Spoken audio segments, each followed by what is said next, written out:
Halo semuanya, PTTH Dunia 1000 Besar episode 91 sudah rilis nih. Tanpa banyak basa-basi, yuk langsung saja kita lanjutkan kisah serunya.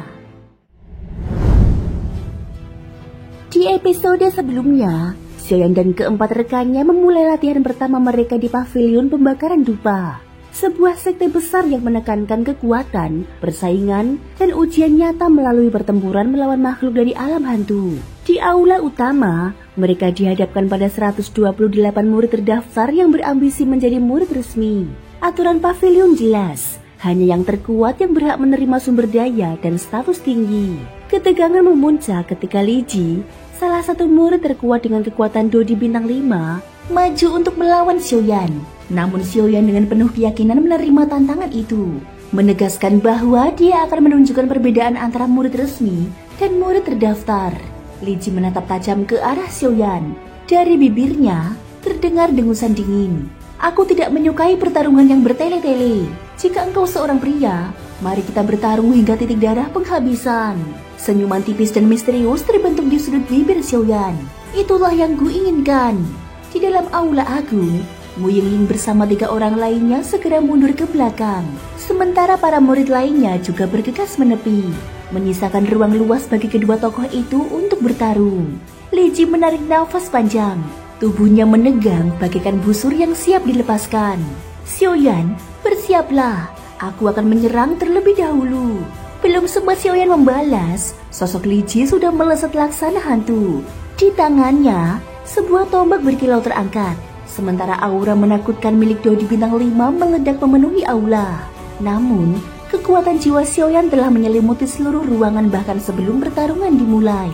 Dengan itu, setiap gerak-gerik Li Ji tidak luput dari pengamatannya. Sebaliknya, Li Ji yang meski kuat sebagai Dodi bintang 5, memiliki kekuatan jiwa yang lemah. Dia sama sekali tidak menyadari adanya kekuatan mental mengerikan yang tersebar di sekelilingnya. Hanya naluri tajamnya yang sempat menangkap firasat. Namun ia terlalu terbatas untuk menguak kebenarannya. Pertarungan pun meledak. Xiaoyan tidak meremehkan lawannya. Seluruh tubuhnya diliputi oleh api susu. Lalu ia menghunus penguasa api kuno dari punggungnya. Saat bila itu terangkat, raungan naga yang mengguncang telinga menggema di seisi aula.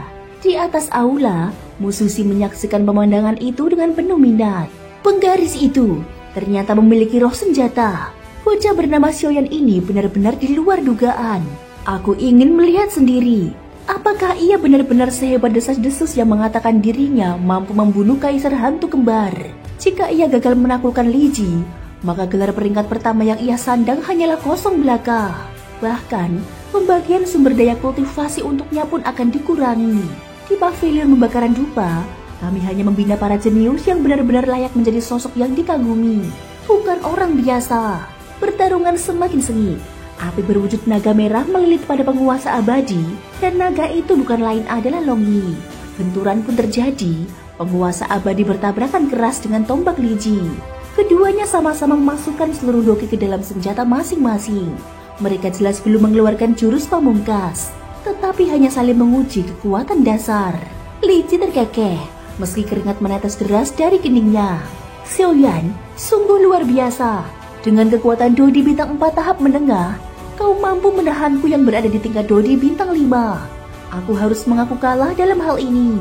Namun, Xiaoyan hanya menatap dingin dengan senyum samar di bibirnya. Dia bahkan masih tampak tenang, seolah pertarungan ini hanyalah pemanasan belaka. Sesungguhnya, jika bukan karena Li Ji adalah murid terdaftar pavilion dupa yang berjasa, Xiaoyan bisa saja melumpuhkannya seketika dengan serangan jiwa Huang Kuan Tianu. Kemudian memusnahkannya dalam satu jurus. Namun dia memilih menahan diri. Sorot mata Xiaoyan berkilat, lalu berkata, Li Ji, sepertinya kau mulai kesulitan. Wajah Li Ji memerah karena marah. Suaranya menggelegar. Omong kosong. Doki dalam tubuhnya meledak hingga batas tertinggi. Cahaya perak dari tombaknya memancar lebih terang, menghantam penguasa api abadi hingga membuat Xiaoyan terdorong mundur beberapa langkah.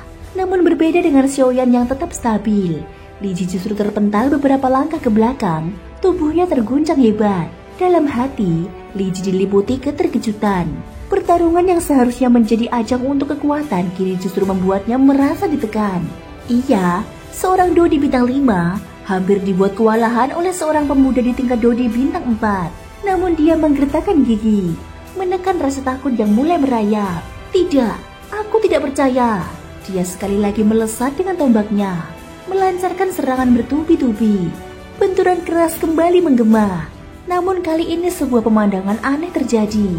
Api naga merah yang melingkar pada penguasa Xiaoyan tiba-tiba melepaskan diri, lalu menerkam langsung ke arah tombak Li Ji. Li Ji tersentak hebat. Wajahnya berubah pucat, bajingan keparat. Dalam sekejap, cahaya perak doki pada tombaknya dilahap habis oleh naga api itu dan lenyap tanpa bekas. Wajah Li Ji tampak semakin suram, sebab berdasarkan persepsinya, naga merah berapi itu bukanlah wujud yang terbentuk dari energi semata, melainkan keberadaan nyata. Dengan demikian hanya ada satu kemungkinan, roh senjata. Banyak senjata yang luar biasa kuat memiliki roh senjata yang bersemayam di dalamnya.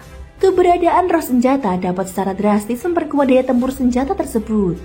Roh senjata bahkan mampu bertumbuh melalui kultivasi, meskipun hanya dapat berdiam di dalam senjata itu sendiri, membantu tuannya menghadapi musuh. Perbedaan kekuatan antara senjata yang memiliki roh senjata dan yang tidak memilikinya benar-benar bagaikan langit dan bumi. Contohnya, seorang ahli Dodi bintang 4 tahap awal dengan mengandalkan senjata yang kuat dapat memiliki kekuatan untuk melawan Dodi bintang 4 tahap puncak. Namun jika senjata itu memiliki roh senjata, maka seorang Dodi bintang 5 pun harus berhati-hati sebelum bertindak. Senjata yang memiliki roh sejati adalah senjata hidup, di mana roh dan senjata saling melengkapi. Jika ditambah dengan pengendalian sang pemilik, kekuatannya dapat berkembang pesat. Sebaliknya, senjata tanpa roh hanyalah benda mati yang hanya bisa mengeluarkan kekuatan dasar. Inilah jurang perbedaan antara senjata dengan roh senjata dan yang tidak memilikinya. Melihat fenomena ini, Mu Yingying tampak kebingungan. Roh senjata? Tanyanya penuh rasa ingin tahu. Xiaoyi kemudian menjelaskan, roh senjata adalah sebuah eksistensi khusus yang bersemayam di dalam senjata. Dengan bantuan pengendalian pemiliknya, roh ini mampu melepaskan kekuatan yang lebih besar, sekaligus memperlihatkan potensi sempurna dari senjata tersebut. Namun, untuk memperoleh roh senjata amatlah sulit. Pertama, makhluk yang dapat dijadikan roh senjata di antara langit dan bumi sangatlah sedikit. Kalau ada jarang sekali yang bersedia mengikatkan diri pada senjata. Ia melanjutkan dengan nada serius. Roh senjata hanya dapat dipilih oleh senjata itu sendiri, tidak dapat dipaksakan oleh pihak luar. Karena itu, roh senjata, entah disebut roh penguasa atau roh jenis lain, merupakan eksistensi yang sangat langka. Namun jika sebuah senjata berhasil memiliki roh, kekuatannya akan meningkat berkali lipat. Selain itu, pemiliknya berarti telah diakui oleh roh senjata tersebut, dan hubungan mereka akan menjadi erat bagaikan rekan sejati. Mu Yingying hanya mengangguk pelan, lalu kembali memusatkan perhatian pada pertempuran yang berlangsung di arena. Saat itu, Li Ji yang menyadari keadaan gawat berusaha menarik kembali tombaknya. Namun, naga api merah itu justru menembus lapisan cahaya perak yang melindungi tombak. Lalu dengan rakus menatap aura perak dari doki yang melingkupi tubuh Li Ji. Menyadari bahaya, Li Ji segera melepaskan genggamannya dari tombak dan mengalihkan seluruh perhatiannya untuk menghadapi naga api itu secara langsung. Dasar binatang keparat, lihat kemana engkau bisa lari kali ini, teriak Li Ji dengan amarah yang meledak. Kemudian melepaskan doki dalam jumlah besar untuk menyerang Long Yi. Ukuran Long Yi kini hanya tinggal beberapa zang, sehingga kekuatannya agak terbatasi. Namun, sebagai anggota kebanggaan dari ras naga, bagaimana mungkin dia rela kalah oleh seorang manusia di tingkat Dodi bintang 5 tahap awal? Ketika Xiaoyan hendak turun tangan, suara Long Yi terdengar. Xiaoyan, jangan ikut campur, biarkan aku yang menghadapinya. Xiaoyan hanya tersenyum tipis. Baiklah, tapi berhati-hatilah. Sejak menjadi roh penguasa api abadi, Long Yi memang belum pernah benar-benar melepaskan kekuatannya. Dengan sifat naga yang gemar bertarung, kesempatan ini jelas membuatnya bersemangat. Tubuhnya kembali mengecil, melilih di lengan kanan Li Ji, lalu bersiap menyambut serangan.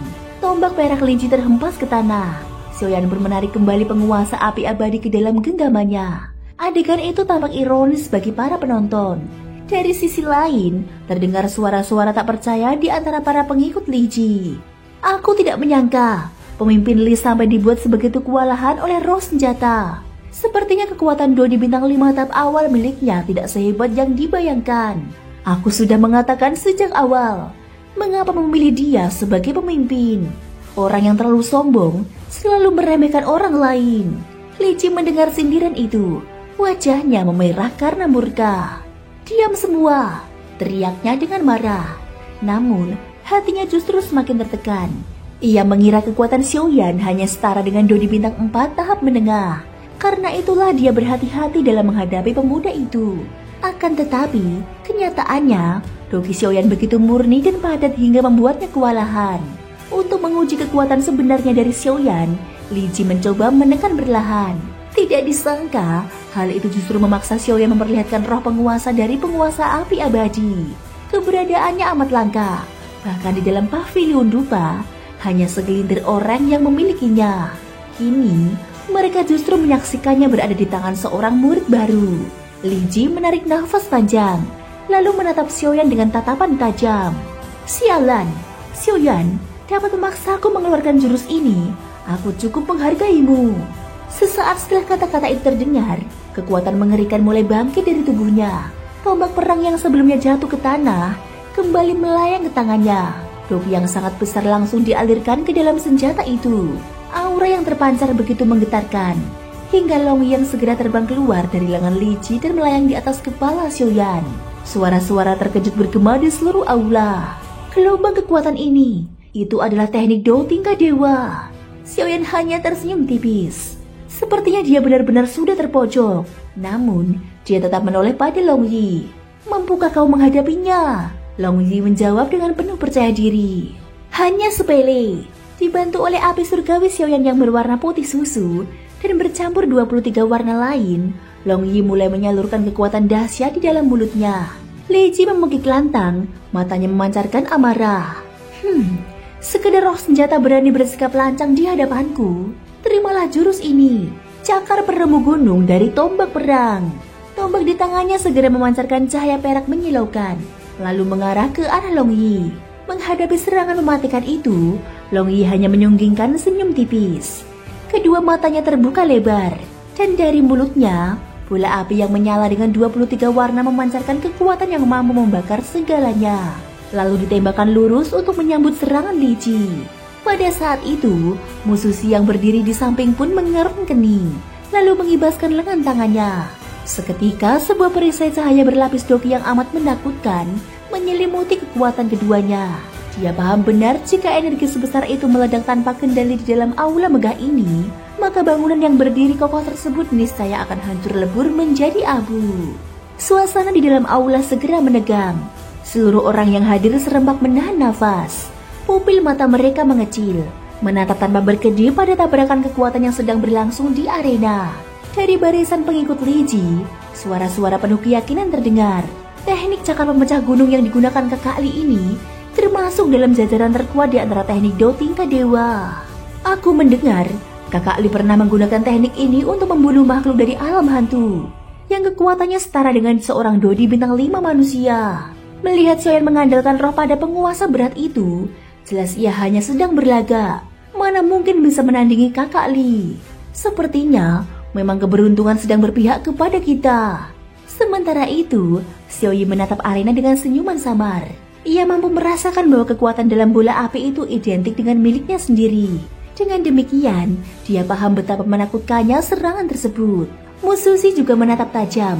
Dalam hati dia bergumam, roh penguasa ini benar-benar luar biasa.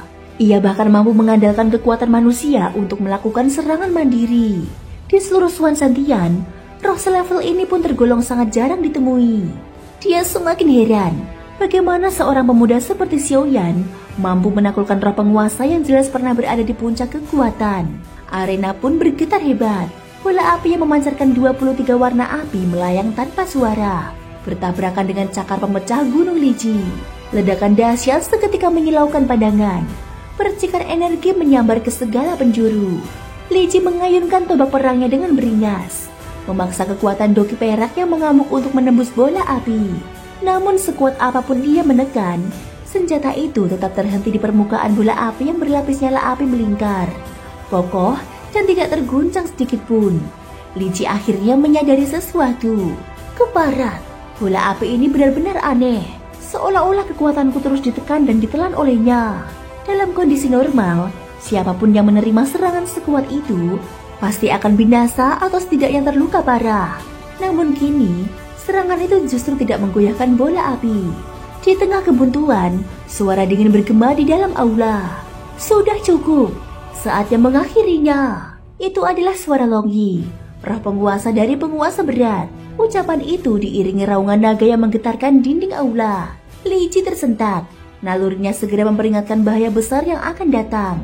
Dia menatap tombak peraknya dengan sorot mata terkejut, menyadari bahwa dia tidak mampu lagi menahan. Pada saat itu juga, bola api memancarkan cahaya menyilaukan yang meluap deras, lalu meledak menembus serangan Li Ji dan menghantam tubuhnya secara langsung. Dentuman keras membuat tubuh Li Ji terpental hebat. Meski memiliki kekuatan Dodi bintang 5, dia tetap tidak sanggup menahan hantaman dari bola api yang mengandung kekuatan 23 api surgawi. Tubuhnya seketika dilalap api. Dia memaksakan diri untuk bertahan, mencoba mengandalkan fisik Dodinya. Namun nyala api itu begitu ganas. Kekuatannya mendekati teratai pemusnah yang terkenal sebagai teknik paling menakutkan Xiaoyan. Longyi yang melayang dengan ekspresi penuh kemenangan menoleh pada Xiaoyan dengan senyum meriang, seakan menunggu pujian. Namun Xiaoyan hanya mendengus, meski sorot matanya jelas mengandung kebanggaan. "Hentikan api itu, apa kau berniat membunuhnya?" Mendengar perintah itu, Longyi mengangguk. Dengan satu hembusan nafas naga, seluruh api yang membakar tubuh Li Ji pun terserap kembali. Li Ji terbatu keras, wajahnya pucat pasi. Sebelum selesai berbicara, pandangannya menggelap dan tubuhnya roboh tidak sadarkan diri. Pengikutnya panik dan segera berlari menghampirinya. Mereka sadar jika Li Ji mengalami cedera fatal, maka harapan mereka untuk menjadi bagian dari pavilion dupa akan lenyap. Musisi segera melangkah untuk memeriksa kondisi Li Ji. "Tenanglah, dia tidak mati, hanya kehabisan doki. Dia akan pulih setelah beristirahat." Namun, pernyataan itu tidak meredam ketegangan. Seluruh mata di dalam aula kini tertuju pada Xiaoyan, penuh kebencian dan rasa tidak rela. Seorang pemuda yang memanggul penguasa berat bersama roh penguasanya yang berwujud naga api kini berdiri angkuh di tengah arena, seolah menantang siapapun yang berani mendekat. Xiaoyan menatap mereka dengan sorot mata dingin. Li Ji adalah bukti perbedaan antara murid resmi Pavilion Dupa dan sekedar murid tercatat. Jika masih ada yang tidak puas, silakan maju bersama. Suasana aula seketika membeku. Thank you guys sudah mendengarkan ceritaku di episode kali ini sampai akhir. Ikutin terus kelanjutan episode berikutnya ya. Semoga hari kalian menyenangkan. Sampai jumpa dan bye-bye.